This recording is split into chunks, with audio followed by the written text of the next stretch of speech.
वास्तव में विज्ञान उसी प्राकृतिक ज्ञान का प्रत्यक्ष प्रमाण है जिसकी सूचना लगभग 1500 साल पहले अंतिम ईश्वरी ग्रंथ में इन शब्दों में दी गई थी। हम लोगों को अपनी निशानियां दिखाएंगे अंतरिक्ष में और उनके अपने अंदर भी, यहाँ तक कि उन पर स्पष्ट हो जाएगा कि ये सत्य है। 41-53 विज्ञान के आधुनिक खोज के प्रकाश में ब्रह्मांड की जो नई सूरत बनी है वो वही है जो अंतिम ईश्वरी ग्रंथ में पहले से बता दिया था। इस एतबार से आधुनिक विज्ञान की खोज ईश्वरी ग्रंथ के कथन का विस्तार है और इसी के साथ इसका प्रमाण भी। यहाँ संक्षेप में हम इसका वर्णन करेंगे। आधुनिक खोज के अनुसार ब्रह्मांड की शुरुआत लगभग 13.8 मिलियन साल पहले हुई थी। इसके बाद अनेकों क्रमबद्ध परिवर्तन से गुजरते हुए अपनी वर्तमान स्थिति तक पहुंचा। इस पूरे परिवर्तन को इस विषय की किताबों में देखा जा सकता है। विज्ञान का अध्ययन बताता है कि 13.8 बिलियन साल पहले अंतरिक्ष में एक सुपर एटम जाहिर हुआ। ये उन तमाम पार्टिकल का मजमुआ था जो वर्तमान ब्रह्मांड में पाया जाता है। वर्तमान ब्रह्मांड एक बहुत बड़े फुटबॉल जैसे गोले की शक्ल में बहुत मजबूती के साथ आपस में चिमटी हुई थी। इस गोले के तमाम कण बहुत ही शक्ति और गुरुत्वाकर्षण के साथ एक दूसरे से अंदरूनी तौर पर जुड़े हुए थे। विज्ञान के नियमानुसार ये असंभव था कि एक दूसरे से अलग होकर बाहर की दिशा में जाने लगे। उस वक्त इस सुपर एटम के अंदर बहुत बड़ा धमाका हुआ। इस धमाके के तुरंत बाद सुपर एटम के कण बिखरकर तेजी से बाहर की दिशा में जाने लगे। इसके बाद ये कण विशाल अंतरिक्ष में अनेकों शक्ल में इकट्ठा हो गए। इन्हीं में से अंतरिक्ष में पाई जाने वाली वो दुनियाएं बनी जिनको planet, star, Galaxy, solar system, धरती, चाँद जैसे शब्दों में बोला जाता है। सुपर एटम का ये धमाका बैक वक्त दो चीज़ें सिद्ध करता है। एक ये कि ब्रह्मांड से अलग एक शक्तिशाली हस्ती पहले से मौजूद थी जिसने अपनी चॉइस से हस्तक्षेप करके ये असाधारण घटना किया कि सुपर एटम के कण अंदर की दिशा में जाने के बजाय बाहर की दिशा में जाने लगे।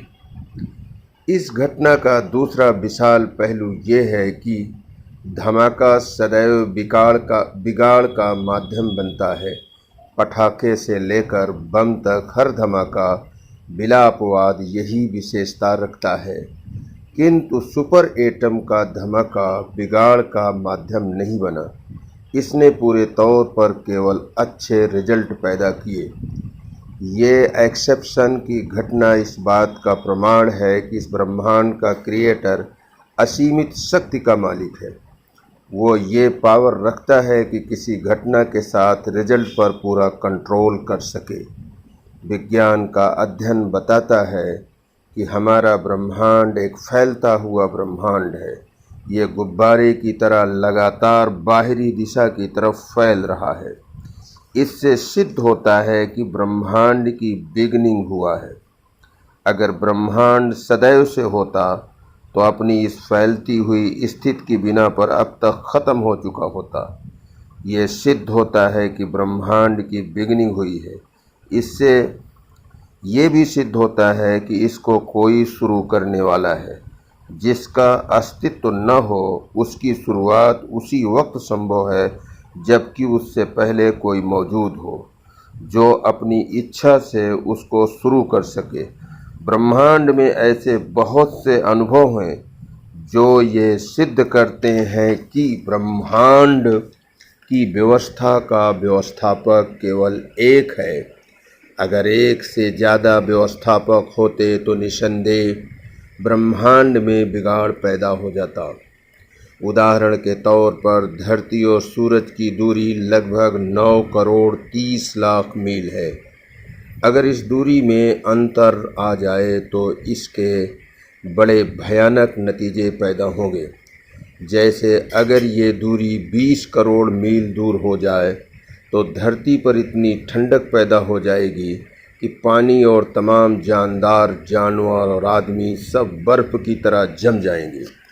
इसी तरह अगर ये दूरी कम होकर 5 करोड़ मील हो जाए तो धरती पर इतनी गर्मी हो जाएगी कि सब कुछ जलकर ख़त्म हो जाएगा। इससे सिद्ध होता है कि सूरज और धरती दोनों का ईश्वर एक है। अगर दोनों के ईश्वर अलग अलग होते तो दोनों अलग अलग अपनी मर्जी चलाते और फिर ये दूरी घटती बढ़ती रहती और इसके कारण धरती पर मानव सभ्यता का अस्तित्व असंभव हो जाता। इस विशाल ब्रह्मांड में हमारी धरती एक अनोखा अपवाद है। यहाँ पानी और हवा और वनस्पति जैसी अनेकों चीज़ें पाई जाती हैं जो मानव जीवन के लिए आवश्यक है, जबकि विशाल ब्रह्मांड में कोई ऐसी जगह नहीं है जहाँ लाइफ सपोर्ट सिस्टम पाया जाता हो। यह एक्सेप्शन बताता है कि यह ब्रह्मांड केवल बेसमझ मटेरियल के द्वारा नहीं बना, बल्कि एक बुद्धिमान हस्ती का क्रिएशन है। अगर केवल मटेरियल के द्वारा ये धरती होती तो बहुत सी ऐसी धरती और होती, न कि केवल एक धरती। हमारे संसार की हर चीज़ अत्यंत ही अर्थपूर्ण है। चीज़ों का अर्थपूर्ण होना ये सिद्ध करता है कि ये ब्रह्मांड एक बुद्धिमान हस्ती का बनाया हुआ है। कोई दूसरी विचारधारा इस अर्थपूर्ण ब्रह्मांड का कारण नहीं बन सकती।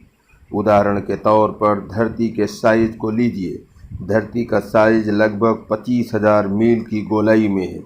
ये साइज अत्यंत ही अर्थपूर्ण है, क्योंकि ये साइज अगर 50,000 मील होता तो धरती का गुरुत्वाकर्षण इतना बढ़ जाता कि वो मानव शरीर की बढ़ोतरी को रोक देता। धरती पर केवल एक बीते के लोग दिखाई देते, और अगर धरती का साइज घटकर 12,000 मील होता तो इसका गुरुत्वाकर्षण इतना कम हो जाता कि मानव की बढ़ोतरी को रोक न सकता। मनुष्य ताड़ की तरह लंबा होता। इसके अलावा बहुत से गैर मौफिक हालात पैदा होते जो मानव उन्नति को असंभव बना देते। उपर्युक्त पहलुओं से विचार करने से यह ज्ञात होता है कि साइंसी एतबार से ये माने बगैर कोई हल नहीं है कि इस यूनिवर्स का एक क्रिएटर है और वो निसंदेह केवल एक है।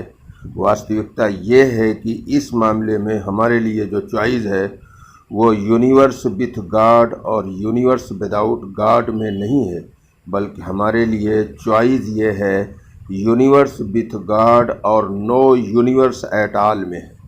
यानी अगर हम ईश्वर के अस्तित्व का इनकार करें तो हमको ब्रह्मांड के अस्तित्व का इनकार करना पड़ेगा। चूँकि हम ब्रह्मांड के अस्तित्व का इनकार नहीं कर सकते, इसलिए हम ईश्वर के अस्तित्व का भी इनकार नहीं कर सकते।